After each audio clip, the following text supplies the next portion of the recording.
복음이 변화시킵니다. 이 제목으로 여러분들과 말씀 나누고 기도하는 시간 가지고자 합니다. 제가 그 청소년부 때 교회를 다닐 때 저희 부모님이 저희 교회 다니는 저를 향해서 늘 부탁하셨던 말씀이 있습니다. 열심히 믿어라가 아니었고 살살 믿어라는 거였습니다. 살살 믿어라. 아직 그때만 해도 저희 부모님이 예수님을 믿지 않고 있었기 때문에 부모님이 제가 혹시 교회 가는 것은 괜찮았지만 혹시라도 교회 가서 너무 이렇게 깊이 빠질까봐, 광신도처럼 그렇게 될까봐 살살 믿어라 이 얘기를 교회 갈 때마다 거의 하셨습니다. 저도 그 말에 순종해서 살살 믿었습니다. 그래서 제가 보니까 살살 믿으려고 살살 믿었던 게 아니라 제가 예수님을 모르니까, 제가 교회를 다녔지만 교회만 그냥 들락날락 했었지 예수님에 대한 확신이 없었습니다. 예수님의 그 복음을 제가 제대로 이해를 하지를 못했고요. 하나님과 제가 어떤 관계가 있는지 전혀 그 부분을 신앙생활에 접목시키지를 못했습니다. 그러다 보니까 교회를 왔다 갔다 하기는 하지만 그냥 사람 보러 가는 거였죠. 그래서 본의 아니게 부모님의 말에 잘 순종하는 살살 교회를 다니는 그런 순종 잘하는 착한 아들이었습니다. 그러다가 이제 예수님을 인격적으로 이제 영접하게 되었는데요. 참 예수님을 믿게 되니까 이 살살 믿는 게 제 힘으로 안 된다는 걸 알게 됐습니다. 이 사람이 바뀌는 것은 시간 문제더라고요. 사람이 바뀌는 것. 여러분, 우리 주변에 보면 저 사람 참 예수 믿는데도 안 바뀐다 이런 말 하는 사람이 있습니다. 그게 사실은 앞뒤가 잘 안 맞는 얘기입니다. 앞뒤가 잘 안 맞는 얘기입니다. 그러니까 연애를 하는데 서로 보고 싶어 하지 않더라. 이 얘기랑 별 차이가 없는 얘기입니다. 그건 연애를 하는 건지 안 하는 건지, 지금 사랑에 빠진 건지 안 빠진 건지, 결혼을 하겠다는 건지 안 하겠다는 건지, 그게 구분이 안 가를 정도의 그런 이야기가 되는 것이죠. 예수님을 믿었으면, 예수님과 어떤 영적인 관계가 맺어졌으면 사람이 변할 수밖에 없다는 것입니다. 이것을 어떤 선교사님은 이렇게 표현을 하더라고요. 귀신이 들려도, 사람이 귀신이 들리면 변하지 않습니까? 제가 귀신 들린 사람을 좀 만나봤었습니다. 무섭습니다. 이 귀신 들린 사람. 여러분 보기는 하셨죠? 귀신 들린 사람 못 보셨나요? 한번 제가 모시고 갈까요? 제가 지난번에 이렇게 사역하는 교회들 중에 꼭 제게 이렇게 자기 담당 목사님이 있는데 자기 혼자 감당할 수 없다고 저한테 오는 겁니다. 그러면 피하자니 목사고 안 피하자니 또 능력 대결을 해야 되고 이렇게 되는데 왔어요. 어떤 여자분인데 이분이 가만히 있을 때는 괜찮은데 어떤 특별한 얘기만 나오면 바뀌는 거예요. 그래서 저는 앉아서 그냥 옵저버로 관찰을 하는 입장이었고, 그 담당 목사님이 그 자매님하고 이렇게 여집사님하고 대화를 하고 있었는데, 저는 속으로 그 목사님이 적절하게 편안하게 상담하고 그 여집사님이 자극받으면 이렇게 변하게 되는 그 이야기나 그 단어를 언급하지 않기를 옆에서 기도하고 있었습니다. 그런데 저는 그 단어가 사실 뭔지 잘 몰랐죠. 근데 아니나 다를까 그 목사님이 그 얘기를 하게 됐고, 제가 딱 보니까 이 자매님이 점점점 변하기 시작한 겁니다. 그러면서 저희 두 목사에게 달려드는데 30대 한 중후반 정도의 자매님입니다. 여집사님인데 힘이 얼마나 센지요. 저는 사실 그런 분들을 몇 번 좀 경험을 해봤습니다. 그래서 그런 분들하고 너무 맞붙으면 위험하거든요. 근데 그 젊은 목사님은 또 너무 그 여집사님을 사랑하니까 빨리 어떻게 해보려고 맞붙었다가 끌키고 핥히고 멍도 들고요. 두 사람이서 일단 그 여집사님을 이렇게 잘 기도하면서, 한참을 기도하면서 하나님께서 가라앉혀 주시고 다시 예수님의 믿음으로 돌아갈 수 있도록 애를 많이 썼습니다. 힘이 얼마나 센지요. 두 젊은 부목사들이 감당을 할 수 없을 정도로 힘이 센 겁니다. 여러분, 그게 자기 힘이겠습니까? 자기에게 갑자기 자기가 뭔가 문제가 있어서 생긴 그런 일들이었는데요. 여러분, 귀신이 들려도 사람이 그렇게 엄청나게 변한다는 것입니다. 그런데 거룩한 성령을 받은, 여러분 예수님을 믿으면 성령이 우리에게 임하는 걸 믿으십니까? 네, 정말 믿으시죠? 근데 악령이 들려도 그런 힘이 나오는데 성령이 임했는데 아무런 변화가 없다. 이건 말이 안 되는 겁니다. 말이 안 되는 겁니다. 내가 예수님을 어떤 분이 저한테 와서 목사님, 제가 예수님을 믿었는데 변화가 없습니다. 그러면 그분하고 저하고 밤을 새서라도 변화된 걸 찾아야 돼요. 그래서 정말 예수님을 믿었다면 변화된 부분이 반드시 있게 마련입니다. 제가 예수님을 믿고 저의 힘이 아니라 정말 예수님께서 저를 변화시키시고 몰아가기 시작하셨습니다. 이 오늘 본문에 보면 예수 믿는 사람들 때문에 이 에베소라는 도시에 큰 소동이 일어난 장면을 우리가 보게 됩니다. 에베소 지역에 복음이 전해지면서 에베소 쪽에 가장 여러 우상이 있었지만 가장 그 사람들에게 인기 있었던 그 당대의 우상이 아데미라는 우상이었습니다. 아데미 여신의 신상이었습니다. 그 아데미 여신의 신상을 보면 막 이 여신의 모습인데 거기에 그 여자의 가슴이 막 굉장히 많이 있는 겁니다. 이게 무슨 뜻이냐 하면 다산의 상징이고 그런 그 여신을 섬길 때 아주 풍요로워진다는 그런 뜻이 되는 것입니다. 여기 보면 은장색 데메드리오라는 사람의 이름도 나오는데 그 우상신을 조각해서 금으로 도금해서도 만들고 은으로 깎아서 만들기도 하고 또 나무로도 만들어서 파는, 그렇게 해서 돈을 버는 그런 사람의 대표적인 사람의 이름으로 이 데메드리오라는 사람도 등장을 합니다. 어쨌든 이 예수 믿는 사람들이 바울 일행과 함께 이 에베소 지역에 나타나서 복음을 막 전하기 시작을 했는데 예상외로 예수님의 이름을 듣고 믿는 사람들이 많아지기 시작한 겁니다. 오늘도 예수님을 믿고 사람이 변화되는 그런 일들이 있게 되는데요. 오늘 본문을 통해서 볼 수 있는 첫 번째가 예수님의 복음이 세상을 변화시킨다는 것입니다. 예수님의 복음이 세상을 변화시킨다는 것입니다. 여러분, 그때 당시에 이 아데미 우상이 얼마나 힘이 셌냐 하면 이 아데미 여신의 1년에 한두 번씩 시가 행진이 있었다고 합니다. 우상을 크게 만들어서 사람들이 앞뒤로 끌면서 이제 시가 퍼레이드를 하는 것이죠. 그러다가 그 퍼레이드가 어디에 도착하냐 하면 그때 당시에 에베소 지역에 이 총독 관저에까지 이르게 되면 거기에 우상을 실은 큰 차량이 이제 끌고 가는 그 마차나 이런 것들이 서게 되죠. 그러면 그 총독이 나와서, 에베소를 주관하는 총독이 나와서 그 우상을 향해서 꼭 절을 하고 인사를 해야지만 그걸 받고 얘가 지나간다는 겁니다. 그러니까 이게 얼마나 그 당시에 문화적으로 힘이 센 우상인지 우리가 알 수가 있는 것이죠.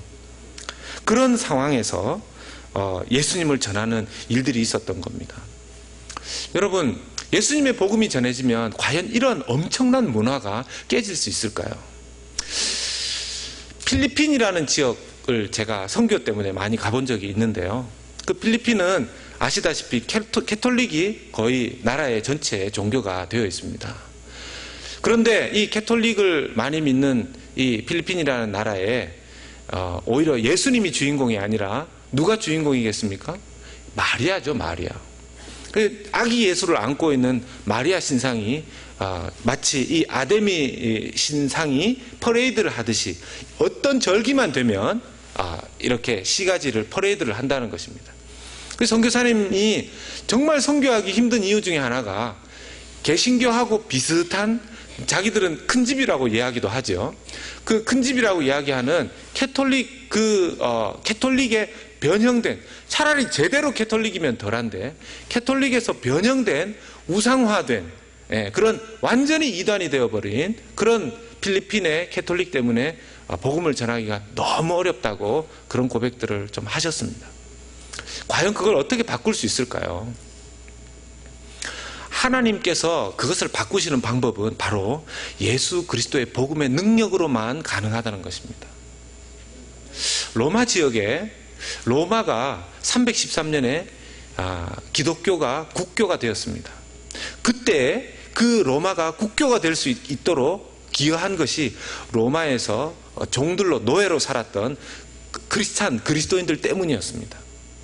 제가 한번 여러분들에게 언급한 적이 있는데, 예수님을 믿지 않았던 노예들은 그냥 이렇게 대충 주인이 나갈 때 이렇게 반가워하죠. 이렇게 빨리 나가십시오 해서 나가면 이제 주인 없을 때 맛있는 것도 먹고 이제 시간도 막 잘 보낼 수 있고 이러니까 그냥 빨리 나가기를 바랍니다. 그런데 예수님을 믿게 된 그 노예들이 주인이 추운 아침 겨울에 출타를 하게 될 때는 그 말에 안장을 끌어안고 미리 끌어안고 따뜻하게 데폈다는 것입니다. 그리고 주인이 입어야 할 이 휘장 같은 것들, 입어야 될 옷들도 따뜻하게 데펴서 차갑지 않도록 했다는 것입니다. 그리고 그 이전에는 주인이 보지 않으면 집안일도 대충 했던 그 노예들이 이제 주인이 없는 그때 갔다 오고, 주인이 갔다 와서 집안을 보거나 장사하는 걸 보면 너무 열심히 일을 해놨기 때문에 나중에 물었다고 합니다. 네가 왜 이렇게 변화되었느냐. 그렇게 물었을 때, 주인님, 제가 믿는 예수님 때문입니다. 제가 믿는 예수님 때문입니다.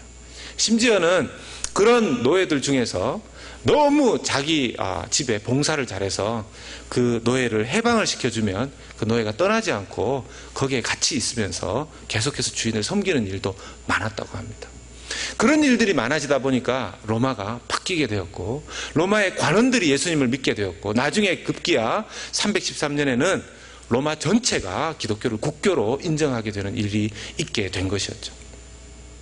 복음이 한 일입니다. 예수님의 이름을 믿은 사람들이 예수님의 이름, 그것으로 인해서 변화되어져서 일어났던 그런 일입니다. 그 당시에 이렇게 사회적인 영향을 이 에베소 지역에 끼치게 되면서 사람들, 이 우상을 팔던 사람들에게 문제가 생기게 되었습니다. 이 데메드리오라는 그런 사람이었던 것이죠. 만약 그때 바울이 이 우상 신을 섬기는 사람들과 어떤 식으로든지 잘못된 충돌이 있었다면 또 다른 복음의 방해물이 되었을지도 모르겠다는 생각이 듭니다. 근데 바울은 꼭 보면 이렇게 당하거나 지혜롭게 대처를 합니다. 한국에 지난 여름에 메르스 사태가 있었던 걸 혹시 여러분 뉴스를 통해서 들으셨는 줄로 압니다. 이 메르스와 비슷한 호흡기로 일어났던 일이 2002년 12월에 사스라고 중국에서 있었습니다. 중국 그 광동성 지역에서 첫 환자가 일어났는데, 그때 이게 계속 일파만파 퍼지면서 그때 당시에 중국에 들어와 있었던 모든 외교관들과 이 해외에서 이주해 온 사람들이 다 지금 중국을 빠져나가는 그런 상황이었었습니다. 중국으로서는 엄청난 외교적인 위기였고 또 무역적인 그런 위기 상황이었었죠. 그때 여러분들 아십니까? 혹시 그때 당시에 주중 대사가 누구였냐면 김하중이라는 장로님이셨습니다. 여러분, 하나님의 대사라는 책을 한번 읽어보셨죠? 그때 당시에 그 김하중 장로님께서 주중 대사로 일을 하셨던 때입니다. 원자바오 총리가 그때 총리로 있었던 때였었는데, 그때 이 김하중 대사님이 기도하시면서 다른 사람들 다 빠져나가도 우리는 안 빠져나간다. 하나님께서 우리 지켜주시기로 하셨다. 참 어쩌면 이런 믿음의 말을 듣는다는 것이 쉽지 않은 이야기일 수도 있는데, 주중 대사가 그렇게 이야기하니까 어쨌든 사람들이 남았습니다. 그리고 단 한 명도 한국 사람들이 사스에 걸린 사람이 없었었고, 그 일 때문에 오히려 안심을 하고 사람들이 좀 돌아오는데 기여를 했고요. 원자바오 총리는 이 일로 인해서 한국에 직접적으로 감사의 뜻을 전했고요. 이 일이 나중에 어떻게 연결이 되냐면, 원자바오 총리가 주중대사인 김하중 대사에게 감사의 뜻을 또 전하고 대한민국에 대해서 특별한 마음을 가지게 되었고요. 그때 한참 탈북자들이 많았을 때, 2002년 이후에 탈북자들이 굉장히 많이 북한을 탈출하게 됩니다. 그때 제일 많이 눈 감아 주었던 시절이 언제였냐면 바로 그때가 되었던 것입니다. 하나님께서 한 사람의 변화를 통해서 여러분 중국이 어떤 나라입니까? 참 보통 나라가 아닙니다. 그냥 좀 반대했다고 탱크로 그냥 휩쓸어 짓밟아 버리는 중국의 나라 아닙니까? 그런데도 하나님께서 예수 믿는 한 사람, 예수 믿는 예수님의 이름 그 복음 때문에 그런 일을 만들어 주셨다라는 것입니다. 영혼을 살리고 많은 사람들을 살리게 하는 일에 하나님께서 복음을 사용하셨다는 것이죠. 오늘날도 세상 문화를 바꾼다는 거, 세상을 바꾼다는 거 참 그렇게 쉽지가 않을 것입니다. 이 이민사회 안에서 우리 소수의 한국 사람들이 이 지역에 어떤 영향력을 끼친다는 거. 지금 미국 교회들, 죄송한 이야기지만 미국 교회들 점점 문 닫는 교회들, 또 떨어지는 교회들, 인원이 감소하는 교회들 많지 않습니까? 한국 이민교회도 마찬가지입니다. 지금 전체적으로 막 숫자가 줄어든다 그런 이야기들을 합니다. 오히려 세상 문화에 도전을 주는 것이 아니라 세상 문화가 자꾸 교회 안으로 들어오는 것이 더 큰 이유라고 생각이 됩니다. 여러분, 세상 문화를 수용하면 하나님의 교회가 부흥될 거라고 착각하는 사람들이 있습니다. 그렇지 않습니다. 교회는 하나님의 복음, 특별히 예수 그리스도의 그 복음을 분명하게 외치고 선포하고 그 문화를 만들어낼 때, 예수님의 문화, 지저스 컬처를 만들어낼 때 하나님께서는 교회에 부흥을 주십니다. 만약 우리 연합교회가 하나님 앞에 부흥을 꿈꾼다면 우리가 해야 될 일은 세상의 어떤 문화를 교회 안으로 자꾸 집어넣는 것이 아니라 지저스 컬처가 무엇인가, 예수 믿는 예수님의 문화가 무엇인가, 그것을 고민하고 기도할 때 하나님께서는 우리 교회에 부흥을 주실 것이라는 것입니다. 오늘 말씀해 보면 이 가이오와 아리스타고라는 사람이 나옵니다. 29절을 잠깐 한번 보시면 가이오와 아리스타고라는 사람이 나옵니다. 이 가이오와 아리스타고는 바울과 함께 복음을 전했던 그 바울의 동역자였습니다. 여러분, 사람이 친구를 잘 사귀어야 됩니다. 이 가이오와 아리스타고가 바울과 동역자가 된 덕분에, 예수님을 전하고 믿고 한 덕분에 그들이 경험하게 된 건 뭐였냐면, 그때 이 데메드리오라는 은장색이 저 사람들 때문에, 예수님 전하는 저 사람들 때문에 우리가 망하게 됐고, 지금 아데미 이 신을 섬기는 우리 에베소 지역 이 도시의 이 명소가 지금 이 명성이 땅에 떨어지게 되었고 이 엉망이 되게 되었다. 이러니까 사람들이 소동이 막 일어나서 그 사람들을 잡아서 족쳐야 된다. 그렇게 해서 막 사람을 잡아서 데리고 갔는데 바울을 데리고 간 것이 아니라 가이오와 이 아리스타고를 데리고 간 것입니다. 그 주범인 바울을 데리고 간 것이, 그때 당시에 이 연극장 31절에 있는 이 연극장에 끌려 들어갔는데, 이 연극장이 2만 5천 명 정도가 모일 수 있는 연극장이었다 그래요. 그러니까 2만 5천 명 정도가 꽉 찼을 겁니다. 다 끌고 들어가서 2만 5천 명 대 2명 이런 식으로 끌려가서 얼마나 많이 이 고생을 했겠습니까? 한 대씩만 맞아도 2만 5천 대 아닙니까? 아마 다 때리지도 못했을 겁니다. 아마 순서 줄 서게 하고 내가 때릴 거라고 그러고 내가 신문할 거라고 그러고 막 그랬을 거예요. 참 친구를 잘못 둔 덕분에, 동역자를 잘못 둔 덕분에, 여러분, 예수님을 믿는 우리 주변의 동역자들 때문에 나도 함께 가슴 아픈 일, 상처받는 일 경험할 때 있습니다. 그럴 때 도망가면 정말 의리 없는 사람입니다. 정말 비겁한 사람입니다. 내 주변에 예수 믿는 것 때문에 어려움 당하고 곤란 당하고 상처받을 때 여러분 옆에 계셔 주십시오. 가이오와 아리스타고, 그들의 인생에 이렇게 성경에 기록될 수 있었던 이유 한 번이 뭐냐면 바울 대신에 끌려가 가지고 매맞았기 때문입니다. 여러분, 예수님의 복음 때문에 내게 직접 내가 잘못한 거 아니라, 내가 상처받은 거 아니라, 내가 어려움 겪은 거 아니지만 내 주변의 사람에게 일어난 아픈 일들, 가슴 아픈 일들, 눈물 흘릴 일 있으면 모른 척하지 마십시오. 모른 척하지 마십시오. 같이 가서 할 말 없어도 그냥 앉아 있어 주시고 그냥 옆에 가서 그냥 그러면 사람들이 알아요. 사람들이 압니다. 왜 권사님이 왜 내 주변에 빙빙 도는지, 집사님이 왜 내 주변에서 자꾸 빙빙 도는지 압니다. 그리고 꼭 기도할 때 그런 분들 이름 불러가면서 기도해 줘야 됩니다. 교회는 그래야 돼요. 교회는 그래야 돼요. 세상은요, 명망 있고 돈 있고 힘 있는 사람의 이름을 자꾸 부르고 그 사람에게 연락을 하는지 모르겠지만, 교회는요, 아프고 어렵고 힘들고 상처받은 사람을 자꾸 이름 불러주고 자꾸 찾아가고 그렇게 고민하고 해줘야 됩니다. 교회가 그래야 됩니다. 여러분 아멘이십니까? 우리 연합교회는 그래야 됩니다. 그래야 됩니다. 하나님 앞에서 그런 예수 믿는 변화가 우리에게 일어날 때 세상이 보고, 야, 바뀌었구나. 예수 믿고 저 사람이 바뀌었구나.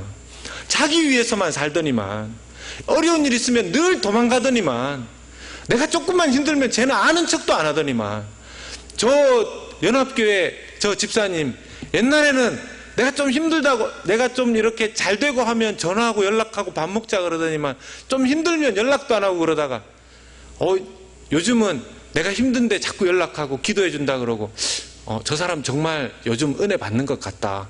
이런 얘기를 우리 교회가 들어야 되는 줄로 믿습니다.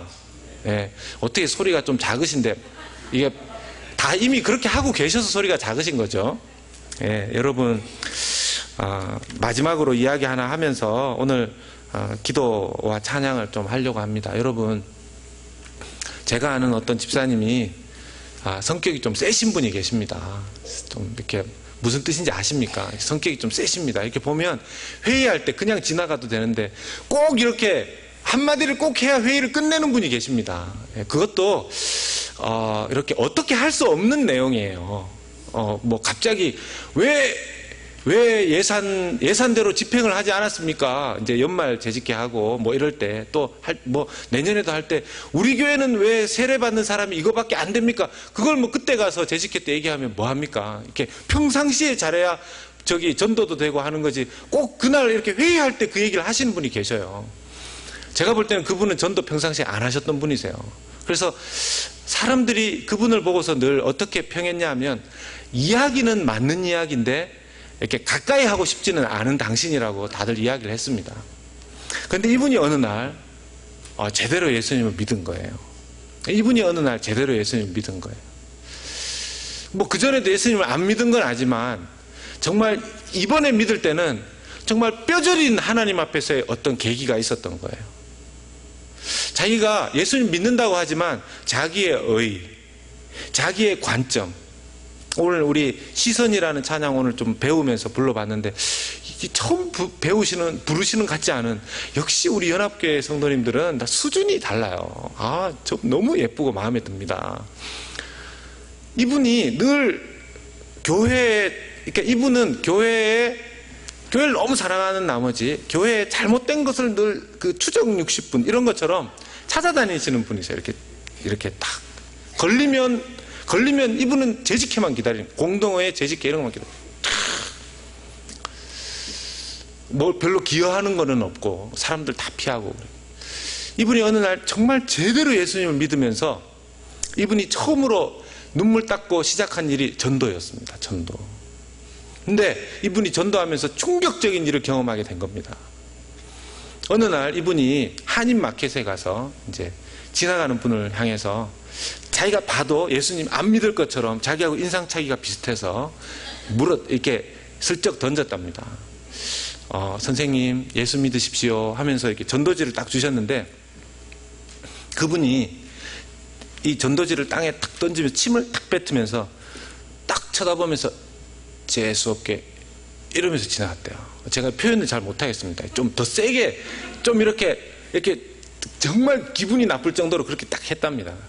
평상시에 이분의 성격이면 지금 침 뱉고 뭐 재수없게 뭐 이렇게 이제 뭐 실갱이 할 수 있는 판인데 그냥 꾹 참았답니다. 네, 꾹 참았답니다. 그리고 일하러 가지 않고 교회로 가신 거예요. 너무 열이 받으셔서. 네, 자기가 이 좋은 예수님을 전했는데 저렇게 나오다니, 교회에서는 내가 아무리 얘기해도 저런 얘기 안 하는데 밖에 나가서 예수님 전했는데 어떻게 저렇게 얘기할 수 있는가.